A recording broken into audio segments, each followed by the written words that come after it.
Boa noite a todos, que a paz de Cristo esteja com cada um. Estamos felizes de poder estarmos aqui hoje em comunhão, com uma irmandade, com convicção, com fé no nosso coração. Agradecemos a todos que estarão presentes. Vamos agradecer a Deus. Senhor nosso Deus, nós agradecemos por essa noite tão especial. Pedimos, Senhor, que a Tua presença se faça presente aqui no nosso meio, nos nossos corações, na nossa mente, Deus, que possamos estar convictos, Senhor, do entendimento da Tua palavra e da importância da comunhão entre os irmãos, Deus. Pedimos a Tua direção em tudo que será feito e entregue aqui, que seja feito e entregue para a Tua honra e glória, Senhor. Amém. Amém.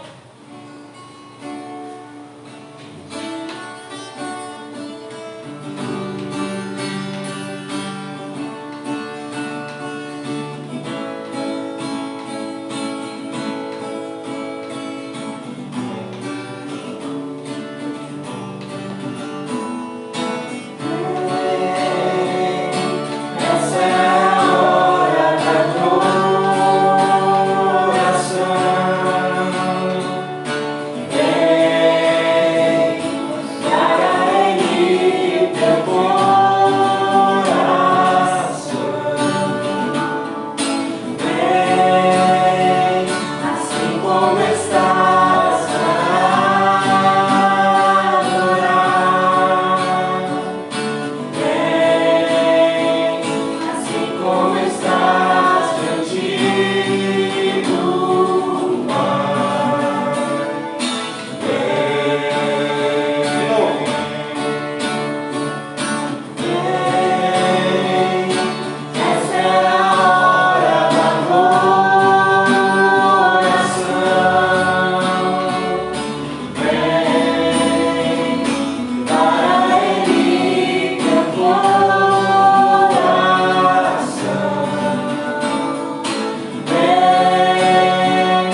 imaginando essa situação, assim, né? A gente sendo transportado para a glória e poder cantar, né? Olhando face a face para Deus. E às vezes a gente se pergunta assim, né? Quando chegar lá no céu, com quem é a primeira pessoa que tu gostaria de conversar? Depois de Deus, né? Quem é a pessoa que tu gostaria de encontrar? O pai fala sempre de Paulo, né? Perguntar para Paulo como foi ter um encontro ali com Deus e tal, tudo que Paulo passou. Às vezes a gente pensa, eu quero encontrar com Davi e perguntar qual foi a experiência de ter enfrentado Golias. Eu vou querer Davi. Vai querer encontrar Davi? Sim. Ou quem sabe Sadraque, Mesaque e Abednego, né? Estiveram lá na fornalha e não morreram queimados, né? A gente sempre fica pensando assim, além de Deus, né?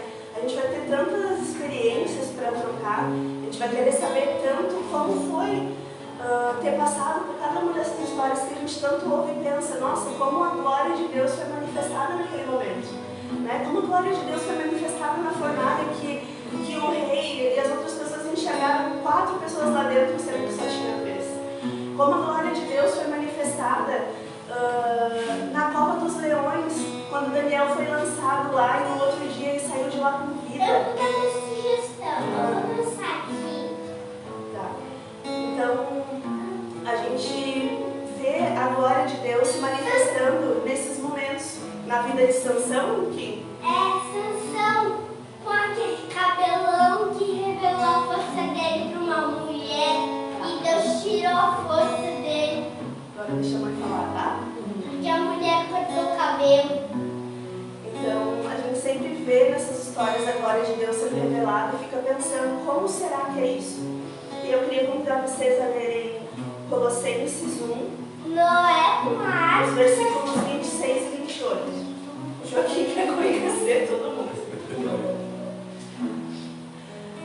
Colossenses 1, os versículos 26, 27 e 28, diz assim: o mistério que estivera oculto dos séculos e das gerações, agora todavia se manifestou aos seus santos, aos quais Deus quis dar a conhecer qual seja a riqueza da glória desse mistério entre os gentios, isto é, Cristo em vós, a esperança da glória. Só até o 27. A gente fica imaginando nessas histórias o poder, né, a glória de Deus se manifestando.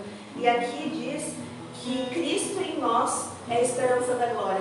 E quando a gente pensa assim, eu quero chegar lá no céu e encontrar essas pessoas e perguntar como foi a glória de Deus revelada naquele momento, a gente deveria pensar que talvez eles vão chegar na gente e querer saber assim, cara, eu senti a glória de Deus, mas a glória de Deus é revelada em ti através de Cristo em ti.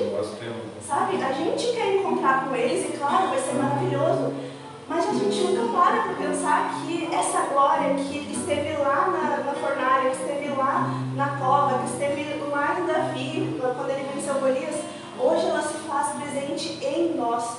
Que quando a gente ora, Deus rasga os céus e desce, a gente pode estar orando errado, porque Deus rasga eu e aparece, porque Ele está em mim. A glória de Deus está em mim, né? Está dizendo que a esperança da glória é Cristo em nós.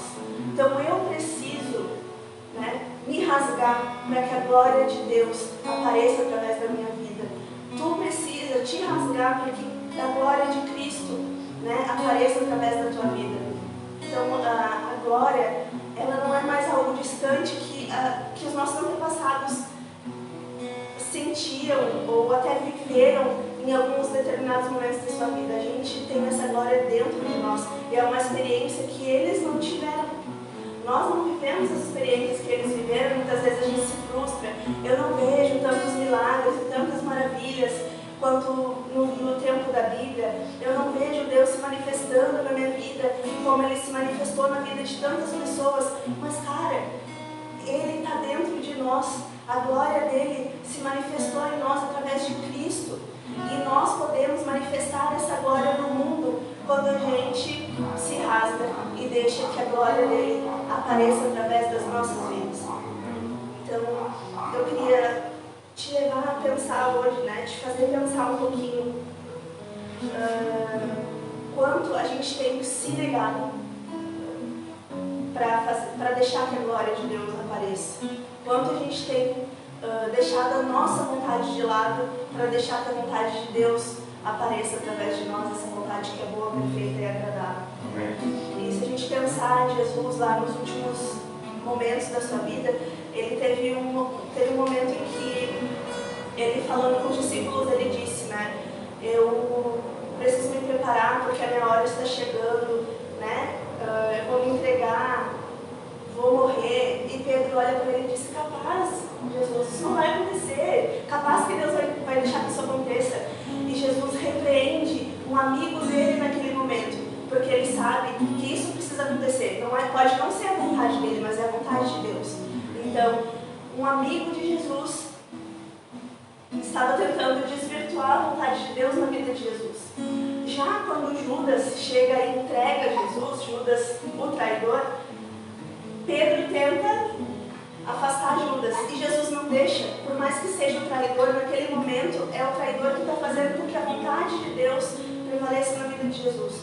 Então, às vezes, pessoas que são nossas amigas podem acabar impedindo que essa glória de Deus apareça na nossa vida, mas é aquele nosso chefe que nos incomoda, é aquele nosso amigo que tenta nos atrapalhar, que vai fazer com que a gente se rasgue, a gente rasgue a nossa vontade e deixe que Jesus, deixe que a glória do Pai, deixe que Cristo revelado em nós faça essa glória aparecer para o mundo, né? Às vezes a gente pensa que é na situação fácil que a gente vai fazer com que a glória de Deus apareça, mas não, é nos rasgando, naquela situação difícil, naquela tentação, naquela provação, que a glória de Deus vai se manifestar através das nossas vidas.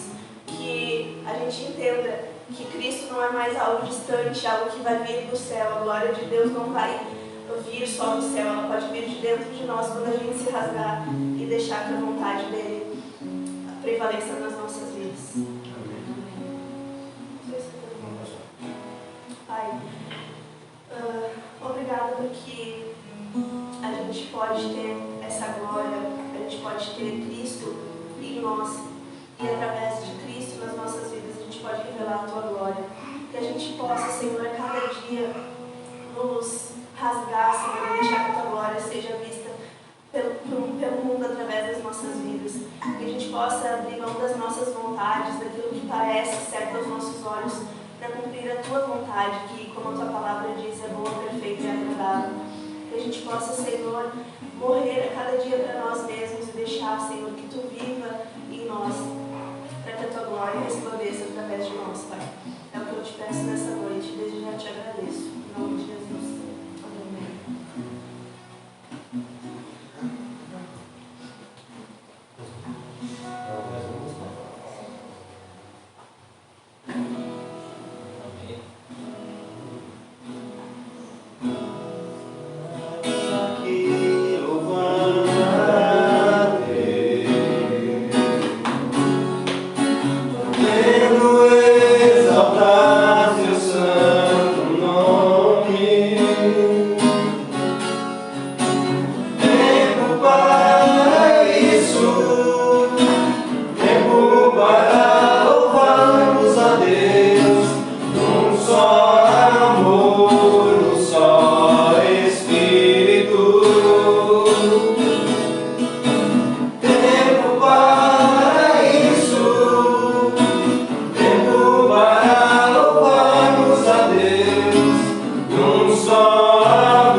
Vamos seguir o nosso estudo. Nós estamos estudando o livro de João, estamos no primeiro capítulo. E interessante que nós, como a Josi falou aqui, nós precisamos entender que nós temos um grande privilégio sobre os profetas, sobre os apóstolos, porque nós temos o Espírito Santo e eles não tinham.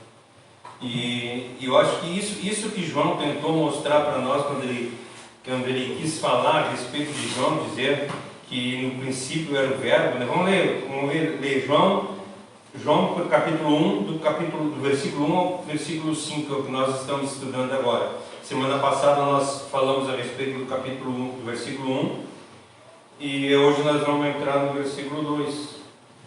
Isso, né? Isso. Nós vamos falar do versículo 12.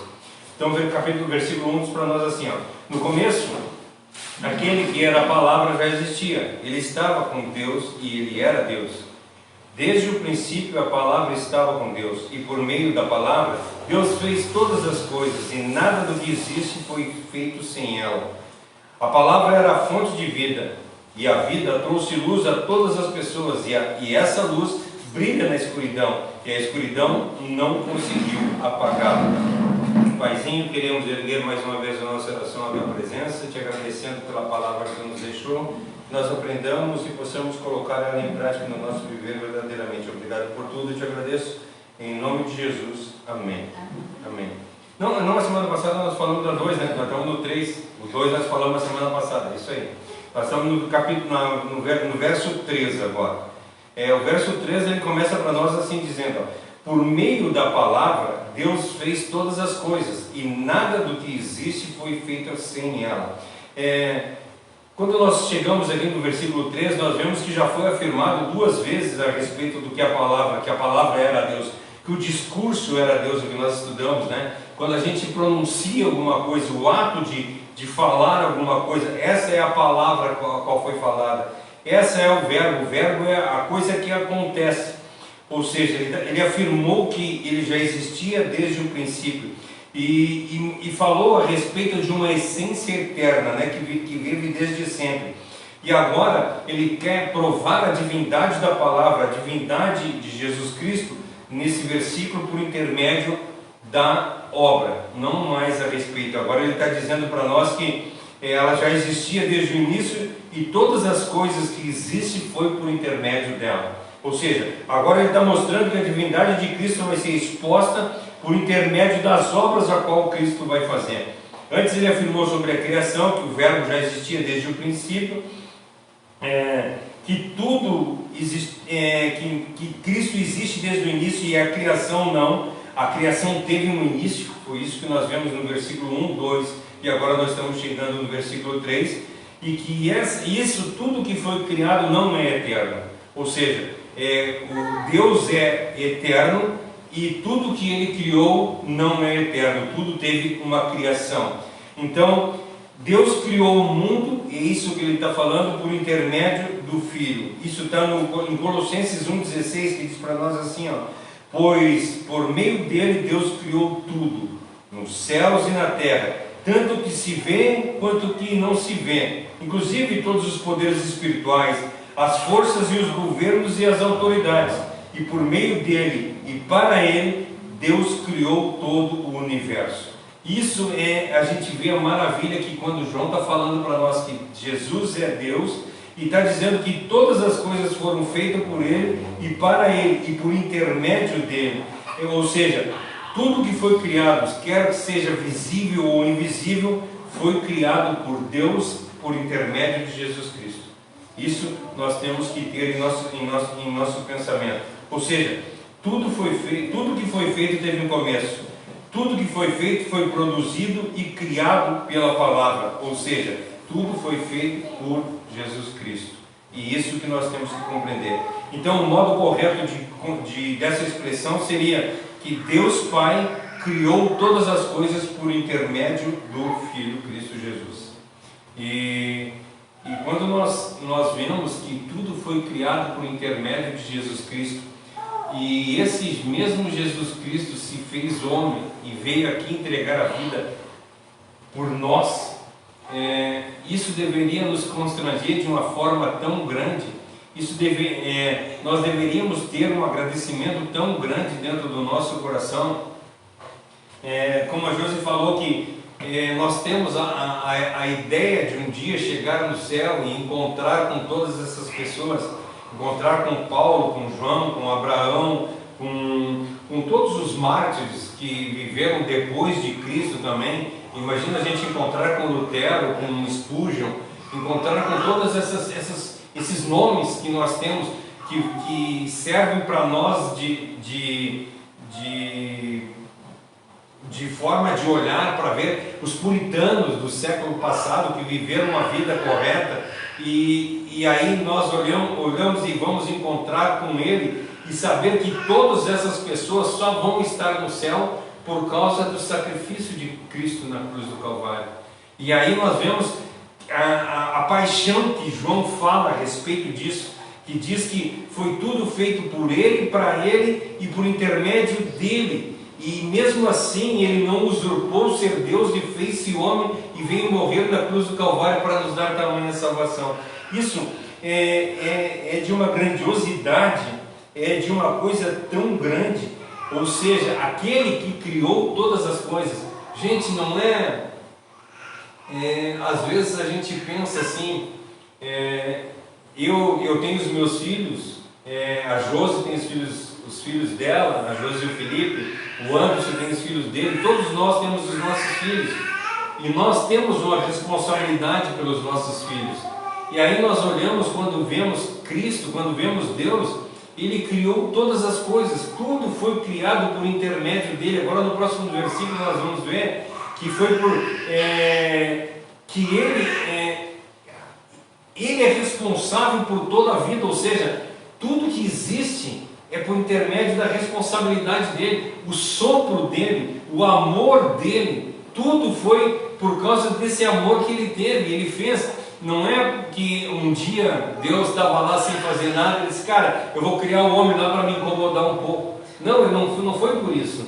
Ele criou o homem porque a palavra de Deus diz que ele teve um cuidado, e nós vemos nos dias de hoje, quando às vezes a gente pede alguma coisa para Deus, e Deus tem um cuidado tão grande de dar aquilo para nós. Às vezes a gente diz assim, nossa, como eu queria, vamos inventar uma coisa, como eu estava a fim de comer hoje uma lasanha, e aí de repente chega alguém, toca o telefone, aí tem uma pessoa te convidando para ir almoçar, tu vai lá e a pessoa fez uma lasanha. Sabe, o cuidado que Deus tem por cada um de nós. Eu não estou dizendo que isso tem importância, mas esse de convidar e ter a lasanha, mas o cuidado que Cristo teve, que Deus teve em fazer todas as coisas. E aí a gente chega na frente do mar e olha aquela imensidão de água, e aquilo ali, quando ele criou dizendo assim, eu vou criar esse mar para que eles possam desfrutar, que os meus filhos possam desfrutar. Ele criou as árvores para fazer oxigênio para nós, ele criou o vento, ele criou a chuva para regar o nosso alimento, ele criou todas as coisas com cuidado extremo para que as coisas fizessem. Para fazer o nosso oxigênio, para as árvores crescerem. Isso, Deus criou todas as coisas com um cuidado imenso. Então nós deveríamos ter, e tudo isso ele fez por intermédio do Filho dele, mostrando que nós temos que ter o nosso pensamento voltados para Cristo. Toda criatura, tudo que existe na face da terra foi Deus que criou, e por intermédio de Jesus Cristo. Então nós vemos que um mistério sublime, que Deus é um Deus em três pessoas distintas, e às vezes nós achamos que Deus é alguém, Jesus Cristo é outro e o Espírito Santo é outro. Não, os três são a mesma pessoa, os três são iguais em perfeição, seja na natureza, seja em substância, seja em poder, ou seja em majestade. Ou seja, Jesus Cristo é o mesmo que Deus. Tudo que foi feito, se nós olharmos, tem um verso que diz que Jesus não faz nada que o Pai não faz. Ou seja, tudo que foi feito por Deus foi feito por intermédio de Jesus Cristo. Todas as coisas foram igualmente criadas no tempo e igualmente preservadas por eles. Nós vemos, como eu li em Colossenses 1, versículo 16, que diz para nós que foi por meio dele, Deus criou tudo, criou os céus e tudo que se vê e tudo que não se vê, inclusive todos os poderes espirituais e forças, governos e autoridades. Por meio dele e para ele, Deus criou todo o universo. Antes de tudo ele já existia, e por estarem unidas com eles, todas as coisas são conservadas em harmonia. Ou seja, todas as coisas que existem na face da terra hoje só existem e subsistem por causa que Cristo cuida, Cristo zela. Nós temos que ter esse entendimento, ou seja, as coisas visíveis, as coisas invisíveis, tudo foi feito por Ele, nele e para Ele, para mostrar a glória de Jesus Cristo. Por intermédio de Cristo, todas as coisas foram criadas. E também esse verso confirma para nós que Cristo já existia desde antes da fundação do mundo. E nele foram criadas todas as coisas. E se nós pararmos para pensar, quando ele diz que tudo foi criado por intermédio dele, então aqui, se nós pararmos para pensar, cai por terra a teoria da evolução. A teoria da evolução, se a pessoa é cristã, ela não tem como crer, porque Deus criou todas as coisas, já está tudo criado. Então nós temos ele diz para nós lá em Gênesis 1, que tudo foi criado pleno, e ele viu que tudo era bom. Então não existe esse negócio que existe uma evolução, que nós vamos evoluindo, e nós vemos hoje religiões que pregam que existe a evolução da alma, nós vamos evoluindo. Não, isso não existe.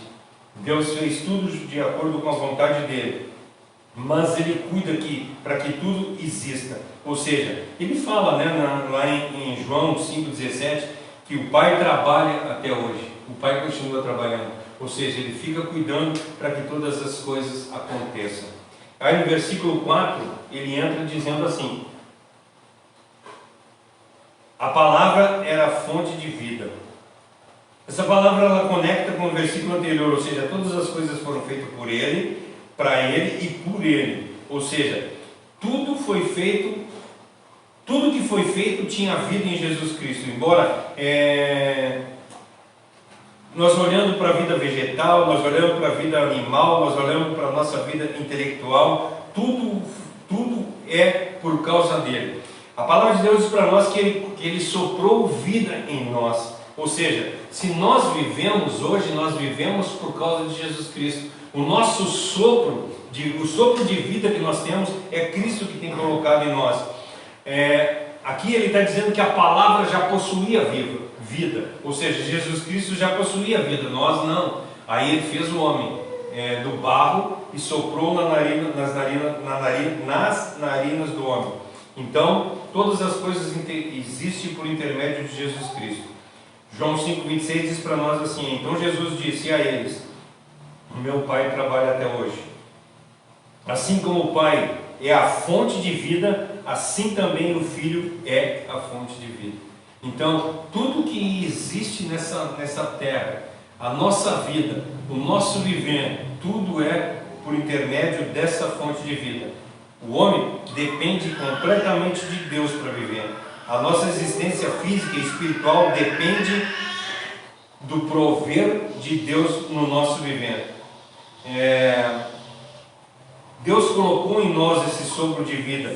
Ele nos deu colocou em nós a realidade de vida. Essa vida a qual ele fala para nós que ele é a fonte de vida. Então, só que nós precisamos entender que o atributo que Jesus Cristo está dando para nós aqui, dizendo para nós que ele nos deu a vida, e quando ele diz que soprou em nós a vida, essa vida que nós estamos falando aqui é uma vida animal. Essa vida que nós temos, a vida que tem os animais, é a vida que tem os vegetais, é essa vida que está falando aqui. Só que quando João fala nesse versículo aqui a respeito de Ele não está falando de tornar-se alma vivente, mas ele está falando a respeito da imortalidade. Ou seja, quando Deus colocou sobre nós essa vida, quando Deus derramou em nós essa vida, Ele diz que nos deu a imortalidade. É isso que João quer falar nesse versículo aqui. Ele nos deu a imortalidade, ou seja, não nos deu a eternidade como Deus é. Deus é eterno, nunca foi criado. Nós fomos criados e tornados imortais, ou seja, no momento que nós nascemos, nós jamais vamos morrer, nós vamos continuar a nossa vida. Ou seja, Ele coloca em nós, no momento em que nós aceitamos Cristo na vida, um outro fôlego, uma nova vida. Nós colocamos uma nova criação, nós colocamos uma restauração, nós somos restaurados de todo o pecado. Então é isso que essa palavra quer dizer para nós, quando Ele nos dá vida. Quando Ele está nos dando vida, Ele está dizendo que Ele está nos tirando do estado de pecado e nos transformando. Por isso que Ele diz que a todos os que creram, Ele deu-lhes o poder de se formarem filhos de Deus. Nós nos tornamos filhos de Deus. Nós precisamos encontrar a sabedoria que nós temos é uma sabedoria humana. Essa sabedoria humana nós não conseguimos espiritualmente chegar em lugar nenhum. Isso fala para nós em 1 Coríntios 1, no versículo 21, que diz assim, visto que a sabedoria de Deus o mundo não conheceu por meio das... Visto que na sabedoria de Deus o mundo não conseguiu entender por meio de sabedoria humana, agradou-lhe a Deus salvar aqueles que creem por meio da loucura da pregação. Nós só somos salvos por intermédio da loucura da pregação. Por isso que quando nós falamos a respeito da palavra de Deus, por isso que nós vemos quando João fala aqui a respeito da palavra de Deus, ele tem tanta ênfase de falar que do princípio ele era o verbo, desde o princípio ele é todas as coisas foram criadas por ele e para ele, tudo foi criado, por quê? Porque ele é a razão do nosso viver, ele é o nosso sopro de vida. Não estamos falando aqui da nossa vida carnal, essa qual daqui uns dias a gente perde esse fôlego e é enterrado na terra, porque nós não temos mais a vida carnal, não temos mais a vida animal. Mas ele está falando aqui a respeito de uma outra vida. Ele está falando aqui a respeito da vida espiritual, aquela qual ele fala em João 3, né? Que aquele que é nascido de carne é carne e o que é nascido de espírito é espírito. O que nós precisamos viver no nosso viver, o que nós precisamos entender é que essa expressão, quando ele fala para nós que ele trouxe a luz, é a mesma que fala em Timóteo, que diz assim, trouxe luz à nossa vida, trouxe luz à nossa imortalidade por meio do Evangelho. Se nós não reconhecermos o Evangelho, se nós não conhecermos a palavra viva, se nós não reconhecermos Cristo como nosso único e suficiente Salvador, nós não chegaremos a lugar nenhum. Ou seja, nós vamos ter uma vida animal, aquela vida a qual nós não vamos estar na presença de Deus, não vamos ter a vida abundante ao qual fala a palavra de Deus. Isso eu acho interessante, porque quando a palavra de Deus diz para nós que nós somos salvos pela graça de Cristo, realmente somos salvos pela graça de Cristo. Não precisamos pagar preço nenhum, porque Cristo morreu na cruz do Calvário e nos deu a salvação gratuita. Agora, uma vida abundante só tem aquele que busca a Deus. No momento que nós recebemos a salvação de Cristo, nós vivemos pela sua graça, mas nós precisamos ter a vida abundante. A vida abundante nós só conseguimos receber, a vida abundante nós só conseguimos ter no momento em que nós começamos a viver a vida de Cristo verdadeiramente. Por isso que a palavra diz para nós que aquele que me ama obedece os meus mandamentos. Como é que nós podemos dizer que amamos Cristo e não vivemos como Cristo manda? Como é que nós podemos dizer que nós amamos o nosso Pai, que nós amamos a nossa mãe, se nós não obedecemos o que eles mandam nós fazermos? E como é que nós podemos dizer que amamos? Deus fala isso, né? Tem uma passagem na Bíblia que diz para nós, como é que nós podemos dizer que amamos a Deus, ao qual nós não vemos, se nós não conseguimos amar as pessoas às quais nós estamos vendo? Como é que eu posso honrar a Deus se eu não honro as pessoas que estão do meu lado? Como é que eu posso amar a Deus se eu não amo a minha esposa, se eu não amo os meus filhos, se eu não amo as pessoas que estão na minha volta, se eu não dou a minha vida? Porque isso diz para nós em 1 João 3,16, que nós revelamos o amor de Deus quando nós morremos pelas pessoas que estão ao nosso lado. E o que nós temos feito para mostrar para as pessoas o amor de Deus? Será que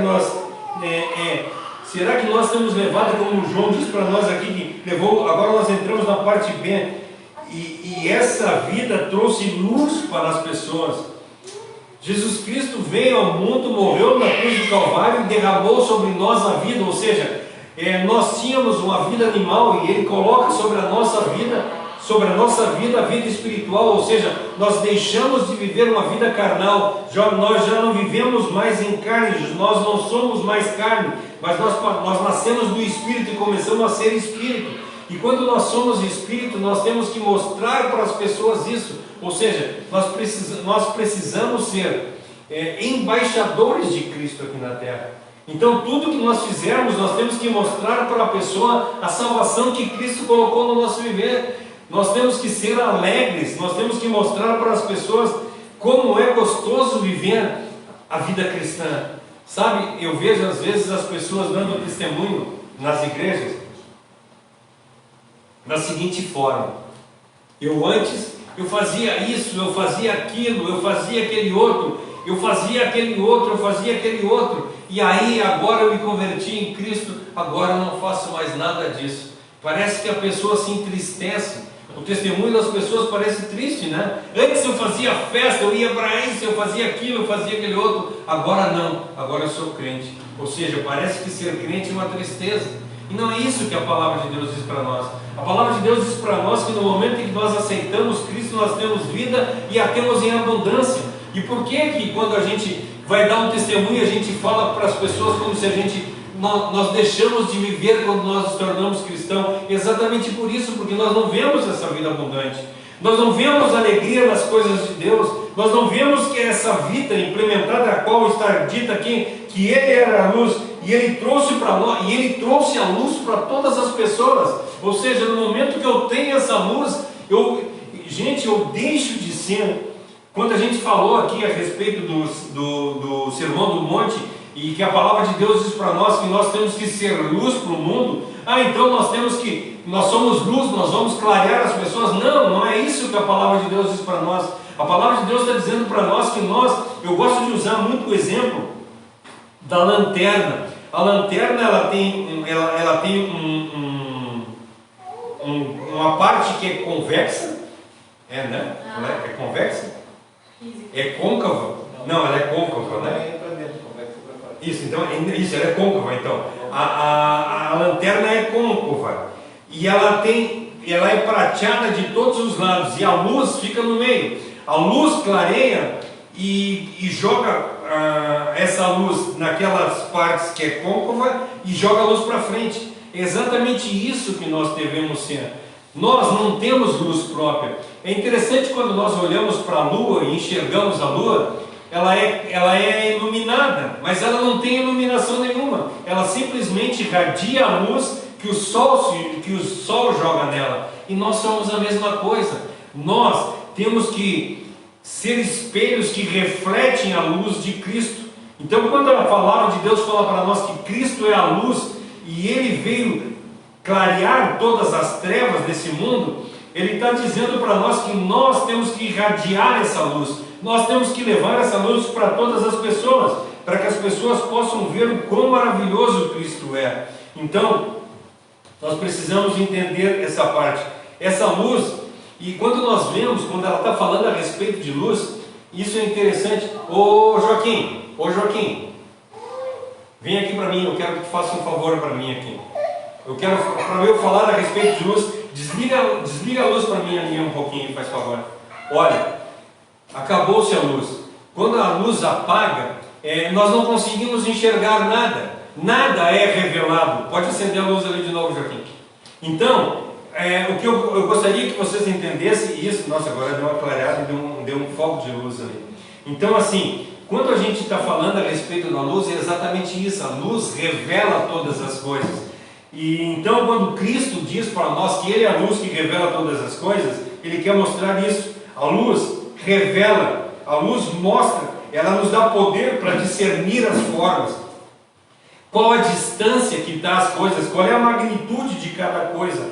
Ela revela os objetos, ela evita que nós batemos em algum lugar, ela acaba com toda a escuridão. Então, quando a luz é colocada, quando a palavra de Deus fala a respeito de luz, ela está falando a respeito de conhecimento. Quando Ele diz que Ele joga a luz sobre nós, Ele está dizendo que Ele joga conhecimento em nós. Ele coloca em nossa vida, Ele tira nós da ignorância, Ele tira nós do erro e transforma e traz nós para um lugar onde nós conseguimos enxergar todos os nossos erros e todas as nossas dificuldades. E nós temos que fazer a mesma coisa pelas pessoas que estão na nossa volta. Nós precisamos, tudo que nós aprendemos, ensinar para as pessoas, porque Jesus Cristo é a luz do mundo e nós somos embaixadores de Cristo, ou seja, nós somos as pessoas as quais vão proclamar essa luz, as pessoas que vão irradiar essa luz para todas as pessoas. Então, quando ele está falando que Jesus Cristo é a luz, é isso que ela quer dizer. O Vinícius, o Adriano, escreveu assim: Gênesis diz que os luminares do céu são para nós nos localizarmos. E quando eu vejo uma palavra escrita sobre luz, vejo que serve para revelar o alvo da nossa vida. Quando a luz de Cristo está em nós, nossa vida tem que ter uma orientação totalmente diferente de outrora. Sabe? Não movidos por cobiçar as coisas dessa vida, mas buscando as coisas eternas. É exatamente isso. Então, a luz, ela serve para nos dar conhecimento. A luz nos serve para iluminar as coisas para que nós possamos enxergar.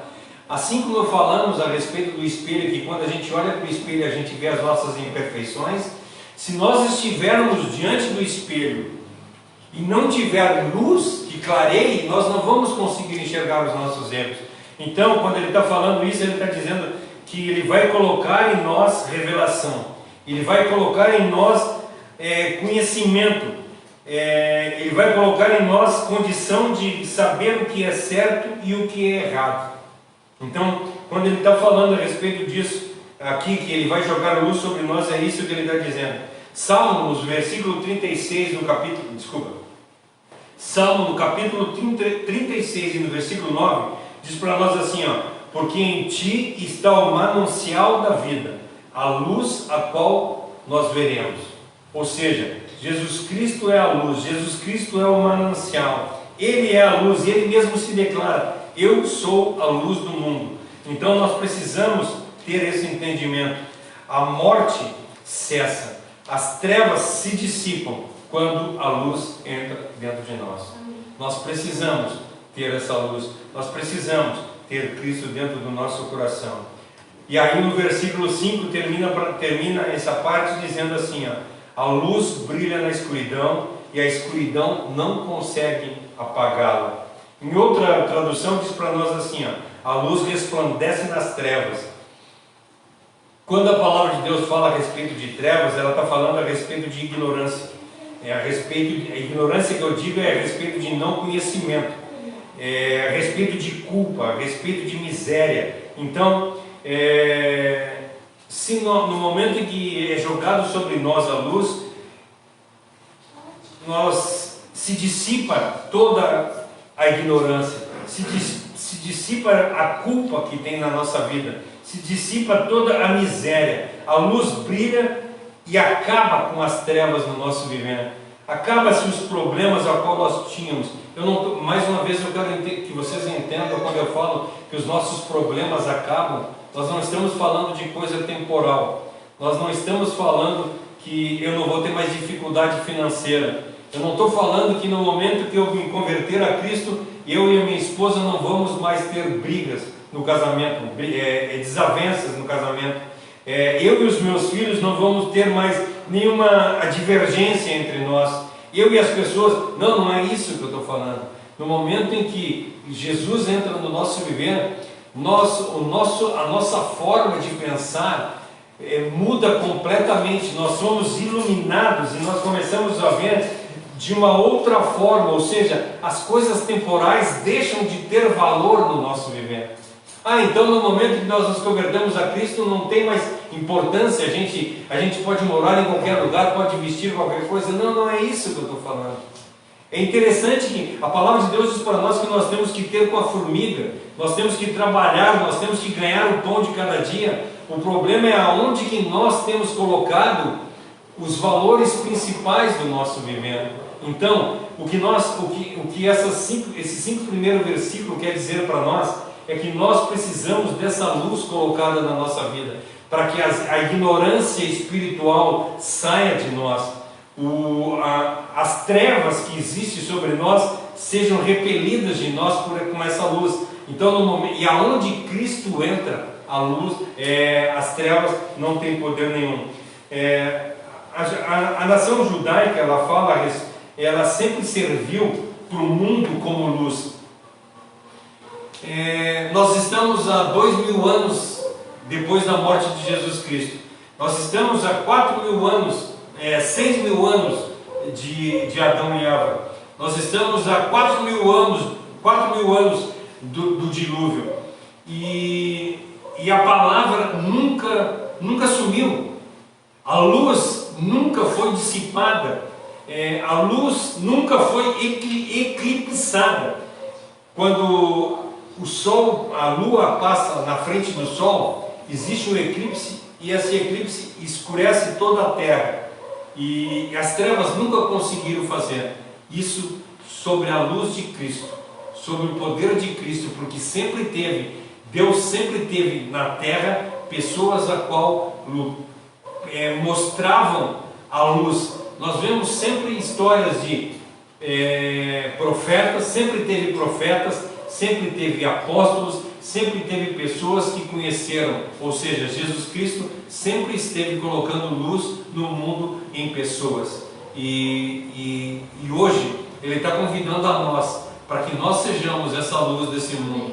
Ele está chamando a cada um de nós, que nós paramos simplesmente de ser observadores da lei e nos tornamos praticantes dessa lei, que nós deixamos de ler a palavra de Deus para ser conhecedores simplesmente dessa palavra de Deus, mas que nós sejamos exímios praticantes dela, que colocamos ela em prática no nosso viver, e que assim nós possamos, assim como Moisés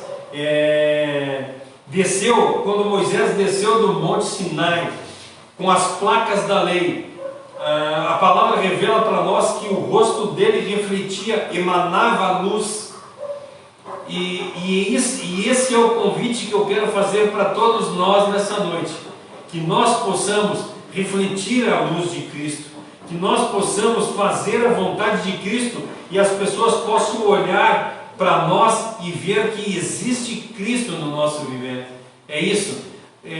Continuamos sendo pessoas erradas, continuamos caindo em pecados, continuamos às vezes ficando bravos uns com os outros, e às vezes até falando, levantando a nossa voz para as pessoas, e assim as pessoas às vezes ficarem até tristes por causa disso. Mas o que nós não podemos de jeito nenhum é deixar de crer que essa luz transformou a nossa vida um dia, e por intermédio dela nós podemos ser embaixadores de Cristo e levar para que outras pessoas possam conhecer. Para encerrar, eu quero ler com vocês 2 Coríntios, do capítulo 4, do versículo 3 até o versículo 6. 2 Coríntios 4, do versículo 3 até o versículo 6. Diz para nós assim: se para alguém o evangelho que pregamos está oculto, ele está oculto para aqueles que estão se perdendo. Satanás, o Deus desse mundo pecaminoso, o fez cego, incapaz de ver a luz do evangelho da glória de Cristo, que nos mostra como Deus realmente é. Nós não vamos de um lado para o outro pregando a nós mesmos, mas a Cristo Jesus como Senhor. Tudo o que dizemos de nós mesmos é que nós somos escravos do Senhor por causa daquilo que Jesus Cristo fez por nós.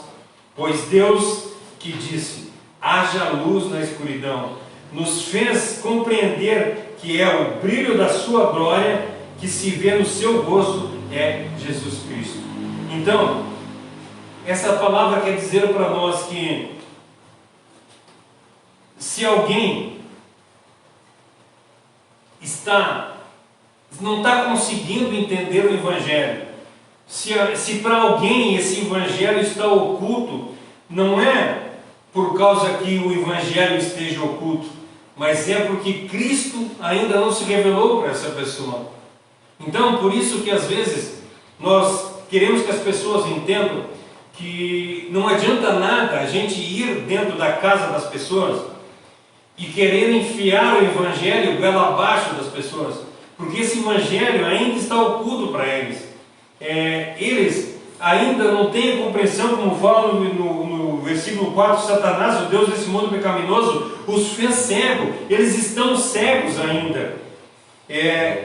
Eles são incapazes de ver a luz do Evangelho ainda, porque ainda não está na hora deles. O que nós precisamos fazer? Nós precisamos clamar a Deus com o mais profundo do nosso ser. O que eu digo para as pessoas sempre: eu não quero que vocês convidem as pessoas para vir na igreja, eu não quero que vocês convidem as pessoas ou vá na casa das pessoas para pregar a palavra de Deus para as pessoas, mas eu quero que antes disso vocês reconheçam como a palavra de Deus para nós que como é que a gente pode querer tirar o cisco do olho de outra pessoa se nós estamos com uma trava enfiada no nosso olho? Como é que nós queremos pregar o Evangelho para as pessoas se muitas vezes nós não conseguimos entender o Evangelho ainda? Então, primeiro nós precisamos entender o Evangelho, e quando nós entendermos o Evangelho, nós não vamos lá levar para as pessoas a palavra, mas nós vamos clamar para Deus. Nós vamos entrar para o nosso quarto e clamar para Deus com todas as nossas forças: Senhor, opera, toca na vida do fulano de tal, para que ele conheça a tua palavra, para que ele que tu abra os olhos dele, que tu coloque a luz sobre ele, e assim eles possam ser iluminados pelo teu poder. Então, se tu quer que alguém se converta, se tu quer que alguém conheça Cristo, antes de falar de Deus para essa pessoa, vá para o joelho, ore para Deus e clame para Deus: Senhor, se revela para essa pessoa, Senhor, toca no coração dela, Senhor, abre os olhos dela, abre os ouvidos para que ela possa ouvir. E depois que tu clamar, depois que tu pedir, e Deus se revelar para ti e dizer para ti assim: agora tu pode ir lá e falar do amor de mim para ele. E aí tu vai lá, tu vai falar e ele vai ouvir. Então, não faça a parte de Deus, faça a tua parte. Vai por todo mundo, leva o Evangelho a toda criatura, orando e ensinando. Opera, pede para Deus e clama para Deus: Senhor, dai-me sabedoria para que eu possa levar a tua palavra de acordo com a tua vontade. Não permita de que quando eu abrir a minha boca eu fale palavras humanas, mas que eu fale palavras divinamente inspiradas. Senhor, opera no nosso viver. Senhor, faz de nós verdadeiros adoradores. Faz com que nós entendamos isso que João quis falar para nós, que no início ele era o verbo estava com Deus, o verbo era Deus, e ele é a luz do mundo, a qual coloca em nossas vidas escuras claridade, coloca em nossas vidas perdidas salvação, coloca na nossa vida que não é vida, vida. Então que nós possamos de verdade transformar o nosso viver e fazer a vontade dele de acordo com o que ele quer no nosso viver. Amém? Que Deus abençoe a vida de vocês. Espero ter sido claro. No início foi meio didático, mas nós precisamos entender o Evangelho de Cristo. Não adianta nada a gente estar querendo fazer firulas. Nós precisamos entender o que a palavra de Deus quer dizer para nós. E aqui o que ele quis dizer para nós é isso. Nós precisamos ter essa luz que é eterna dentro do nosso coração. Resumindo, o 5 versículo é isso. Nós precisamos ter a luz eterna dentro do nosso coração. E essa luz é Jesus Cristo. Amém? Fique na paz, que Deus abençoe. Quarta-feira estamos aqui novamente. Pedir para Deus fazer uma oração. E o desafio que eu tenho para fazer para vocês essa semana é essa. Que nós possamos pensar em alguém dentro do nosso coração, aquela pessoa que nós queremos que se converta. Nós, em vez de falar, não quero que tu ligue para ela e fale de Cristo. Não, eu quero que tu faça jejum. Pega um dia da semana e diz assim: Senhor, mas eu não consigo fazer jejum de 24 horas. Faz um jejum de 6 horas, faz um jejum de 12 horas, ela sei, faz um trato, um pacto com Deus e diz assim: Senhor, essa semana eu quero dedicar a minha oração, eu quero dedicar os meus pedidos, eu quero dedicar a minha vida para que tu possa tocar na vida do fulano, para que tu possa jogar essa tua luz no fulano. E assim, a palavra de Deus para nós que aquele que pede de coração, ele é fiel e cumpre os pedidos. Amém? Deus se faz uma oração e assim nós encerramos o nosso culto de hoje. Obrigado, Senhor, por mais este momento que tivemos na tua presença. Te agradecemos, Senhor, porque tu tens nos mostrado o teu caminho, Senhor. Abençoa, Senhor, o restante da semana que se iniciou hoje, Senhor. Que nós possamos estar nela buscando cada vez mais aprender do teu amor, aprender da tua palavra e nos preparar para o dia que tu nos buscar, Pai. Abençoa-nos, Pai, eu te peço, te agradeço em nome de Jesus. Amém. Amém. Fique na paz e que Deus abençoe. Até quarta-feira.